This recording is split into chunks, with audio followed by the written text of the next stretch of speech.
आज मैं वापस आपके लिए एक कहानी लेकर आया हूं और मुझे पूरी उम्मीद है कि यह कहानी आपके दिल को छूकर जरूर निकलेगी। तो आपका ज़्यादा वक्त ना लेते हुए मैं इस कहानी को शुरू करता हूं। एक बार की बात है, एक बार एक अध्यापक एक संपन्न परिवार के शिष्यों के साथ कहीं जा रहे थे। तो उस शिष्य को कुछ मजाक सूझी, क्योंकि उसको रास्ते में किसी गरीब मजदूर के जूते दिखाई दिए। उसने अध्यापक से कहा, गुरुजी, अगर हम इन जूतों को छुपा दे तो कितना मजा आएगा। अब उसको तो मजाक सूझ रहा था, लेकिन गुरुजी ने कहा कि नहीं, गरीब इंसान के साथ इस तरह का भद्दा मजाक करना ठीक नहीं है। उसने कहा, क्यों ना हम इन जूतों में कुछ सिक्के डाल दे और देखें कि इसका इस गरीब मजदूर पर क्या प्रभाव पड़ता है। उन्होंने ऐसा ही किया।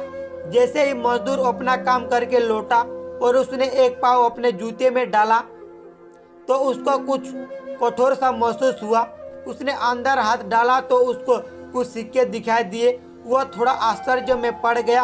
आसपास किसी को देखा तो कोई भी दिखाई नहीं दिया। वापस उसने दूसरा पैर अपने जूते में डाला और वापस उसको उसमें कुछ सिक्के दिखाई दिए। अब दोनों जूते के सिक्के को उसने अपने हाथों में रखा और प्रभु की तरफ इशारा किया, हे प्रभु, पता नहीं किस भले मनुष्य ने यह सिक्के मेरे जूते में छुपाया है, लेकिन जिसने भी छुपाया है उसको मेरे दुआ है ताकि इन पैसों से मैं अपने बच्चों और पत्नी के लिए कुछ खाना और दवाइयाँ ला सकूंगा। और इतना बोलकर वह चला गया। इस बात को शिष्य और अध्यापक दोनों सुन रहे थे। अब अध्यापक ने शिष्य से पूछा कि अब तुम मुझे बताओ कि तुम्हें कैसा महसूस हुआ, तुम्हारी पहले वाली मजाक या मेरी यह तरीका। तो उसने कहा कि गुरुजी, मैं आपसे क्षमा चाहता हूँ। अब मुझे समझ आ गया कि सच्ची खुशी किस चीज में है। जब हम किसी की मजाक उड़ाते हैं तो हमें कुछ पल का आनंद मिलता है, लेकिन इससे हमें बद्दुआ मिलती है।